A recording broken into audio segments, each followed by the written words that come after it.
Tegar TV dimanapun Anda berada, kita lanjutkan dialog spesial kita bersama Ketua Harian KONI Lampung, Jenderal Purnawirawan Amal Sahtarmidji, yang kenal atau yang akrab dipanggil dengan Kanjeng Amal. Kita masih ingat dengan slogannya, damai itu indah. Ya, insya Allah, kalau damai itu indah, kalau di olahraga, olahraga itu indah. Atau ya, oh, jadi kalau gitu. makin banyak orang yang menyukai olahraga, makin banyak bangsa kita yang sehat, betul, bugar, ya. bisa berprestasi. Betul. Iya, di sesi pertama tadi saya sudah sampaikan bahwa Pak Kanjeng Amal ini didampingi oleh Dr. Kandidat Aditya Gumantan.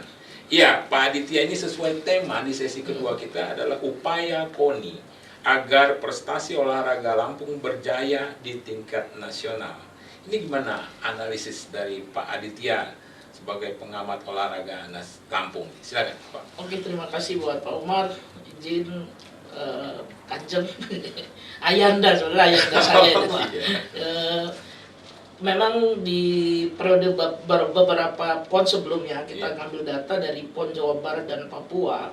Pada saat ini Provinsi Lampung mempunyai beban tugas yang sangat berat dengan jumlah cabur yang lebih banyak, atlet yang lebih besar, dan secara berbicara seperti itu adalah hal bicara tentang finansial yang harus terpenuhi. Iya, Kenapa di Jawa Barat itu ada 56 cabur yang dipertandingkan memperebutkan sekitar 763 emas dan Provinsi Lampung memberangkatkan hanya 36 cabur.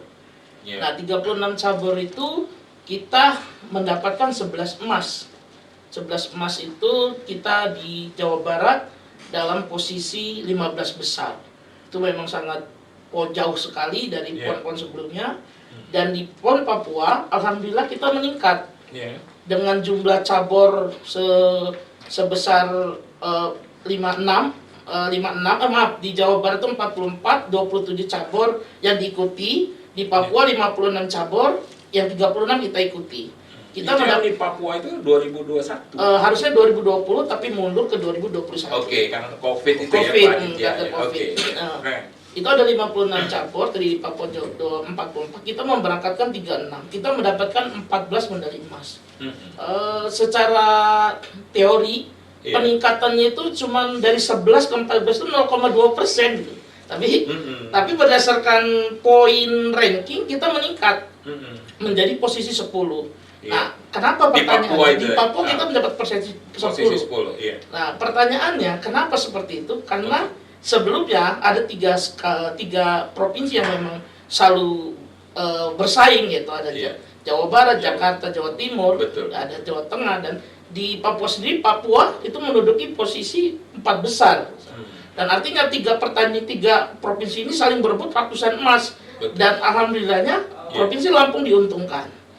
Nah, di Papua ini harus kerja lebih ekstra dan lebih kuat karena caburnya yang lebih banyak, dan kita harus semaksimal mungkin lolos ke BK PON ini dan Porwil yang akan diselenggarakan di bulan November. Nah, ini menjadi satu catatan, dan saya rasa dengan kepemimpinan Pak Gub dan Ketua Harian yang sangat baik menurut saya, karena Ketua Harian ini sangat cepat, Pak. Apapun keputusan bicara tentang prestasi, karena modal olahraga itu selain pengetahuan dan ilmu, yang pertama adalah gila dulu sama olahraganya gitu.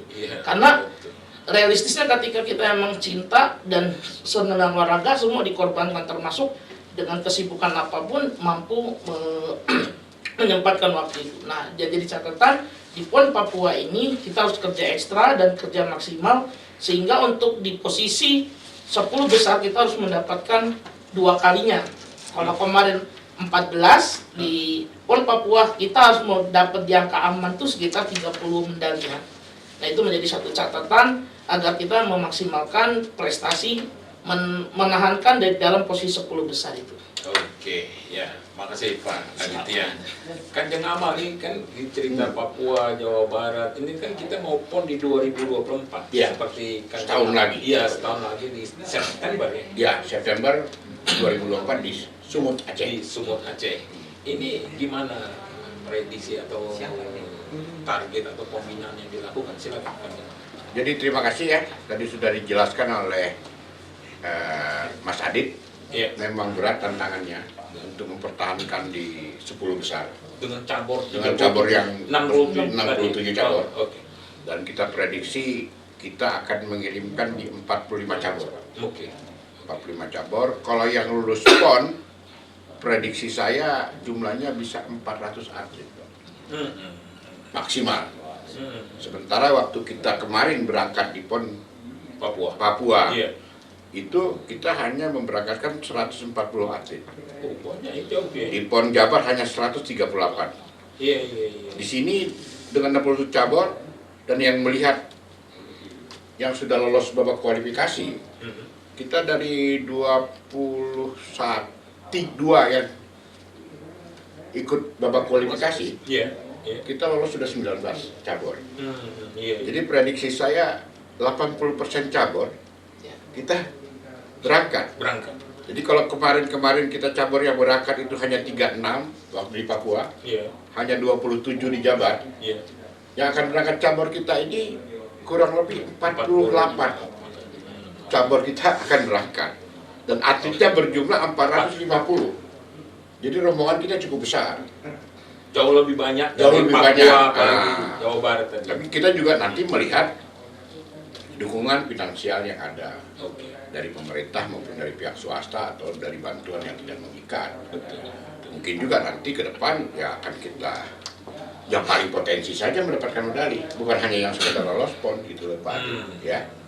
Daripada karena kita juga melihat data yang ada, misalnya pada PON Papua Iya. kita ada 36 cabur yang berangkat. Oke. Yang dapat medali itu cuma 12 cabur. Dari 12 cabur itu hanya 7 cabur yang dapat medali emas. 7 cabur. Itu dapat memperoleh 14 medali emas. Iya. Jadi dari 36 cabur yang berangkat, 24 nggak dapat apa-apa gitu. Iya. Mungkin ke depan ya kita akan lebih selektif, lebih efektif gitu loh ya. Kecil tapi hasil maksimal. Daripada kita berangkat gendut tapi hasilnya minimal gitu. Ini tapi tentunya ini keputusan ketua umum dan hasil kita diskusi dengan para pengurus cabur, dengan pengurus KONI dihadapkan itu juga. Kita juga agak perlu penekanan Pak. Iya. Karena agak unik di cabur pada saat PON Jabar kita dapat medali emas 3 dari terjun payung Pak. Malah juara umum Pak. Tapi di Papua sama sekali nggak dapat. Permasalahannya sangat sederhana. Ternyata atletnya pindah Kak ke provinsi lain. Oh iya. Nah ini yang perlu pembahasan antara KONI dengan cabur. Ya yang atlet potensial harus kita pertahankan. Tuh. Yang kedua kita ada legend juga di atletik Pak. Dida Salomba. Dia 3 kali medali emas. Iya. Atas nama siapa? Jakaria Malik. Tapi sekarang nggak ikut lagi karena sudah pensiun. Karena usianya sudah cukup 35 tahun, 40 tahun gitu Pak. Oke. Nah berarti ada permasalahan ini kaderisasi. Nah, Bapak Ketua Umum selalu menekankan, apalagi kita galakan pekan olahraga pelajar, kita galakan O2SN. Nah, jadi pembinaan pendidikan itu mulai kompetisi itu mulai sejak dini gitu. Iya. Cari bibit-bibit. Nah ini peran serta cabur KONI kabupaten kota yang perlu aktif. Akan muncul atlet-atlet baru melalui Porkot, akan melalui Porkap gitu ya, melalui Kejurda, cabur. Nah, tapi kalau kita jarang mengadakan kompetisi, bagaimana mau dikenal masyarakat olahraga kita? Gitu loh. Pengurusnya juga tidak aktif mensosialisasikan olahraganya ke sekolah-sekolah, ke instansi militer, gitu loh, instalasi kepolisian, atau ke pegawai-pegawai yang lain, karyawan-karyawan buruh pabrik, ke universitas, gitu loh. Jadi kompetisi-kompetisi harus dijalankan, gitu loh.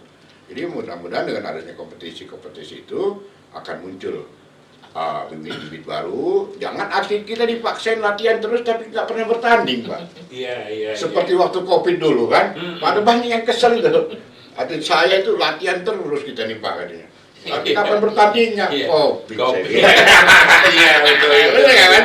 Nah, iya, ini mumpung kita Tapi sudah kita lupakan, Iya. ya. Mudah-mudahan tidak ada lagi pandemi yang seperti itu lagi. Iya. Kita, mudah-mudahan kita bisa aktif berolahraga. Oke. Ya, Kanjeng Amal ini menarik ini karena kan September 2024 ini Iya. dia bisa dibilang setahun lagi. Tahun lagi. Kira-kira soal target ke sana pembinaan dan sebagainya itu sudah dimulai sekarang atau seleksi atau ini gimana?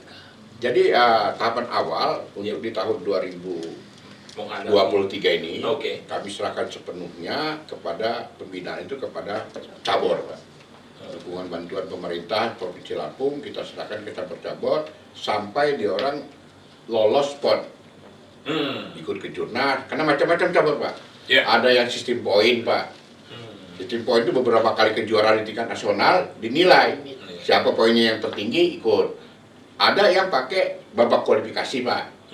Babak kualifikasinya bisa jadi kejuaraan, Pak. Kejurnas dan sebagainya. Seperti kita nanti di bulan November akan ada kejurnas angkat berat di Perensewu. Nah, itu adalah babak kualifikasi untuk angkat berat menuju PON, Pak. Mohon doanya masyarakat Lampung, mari kita ramaikan, mari kita tonton.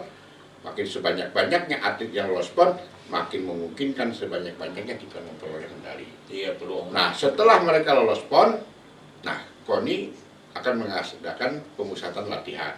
Iya. Pemusatan latihan ini juga akan kita kembalikan kepada para cabur. Cabur, Nah, iya. kita juga melihat bagaimana dukungan pemerintah daerah dan masyarakat. Iya. Karena semua juga untuk pembinaan dan pelatihan ini ya perlu anggaran. Bukan hanya sekedar untuk konsumsi atlet, bukan hanya untuk vitamin, bukan hanya untuk honor dan sebagainya, termasuk juga untuk peralatan. Gitu, Iya. Pak. Dengan keterbatasan yang ada. Tapi ya mudah-mudahan dengan semangat tidak kenal menyerah para atlet-atlet Lampung dan para pengurus olahraga yang notabene gila olahraga, Betul. kita dapat mencapai prestasi yang maksimal. Karena memang untuk seperti Pak Adi tadi bilang, yang kita butuhkan sekarang adalah orang-orang yang gila olahraga. Gila olahraga, apalagi dia punya finansial mau bantu kemajuan olahraga, dia punya pemikiran dia mau bantu olahraga untuk kemajuan olahraganya. Ya paling tidak dia bisa berdoa untuk mendoakan agar olahraga Lampung berjaya. Iya. Gitu, Pak. Iya, menarik ini. Menarik Kanjeng Amal. Pak Doktor Kandidat Aditya Gumantan. Siap. Kita akan lanjutkan pada sesi berikutnya, Kanjeng. Ya, pemirsa Tegar TV dimanapun Anda berada, dialog spesial kita bersama Ketua Harian KONI Lampung, Jenderal Purnawirawan Amal Shah Tarmizi atau akrab dipanggil Kanjeng Amal. Kita akan lanjutkan pada sesi berikutnya. Jangan kemana-mana pemirsa, tetap di Tegar TV.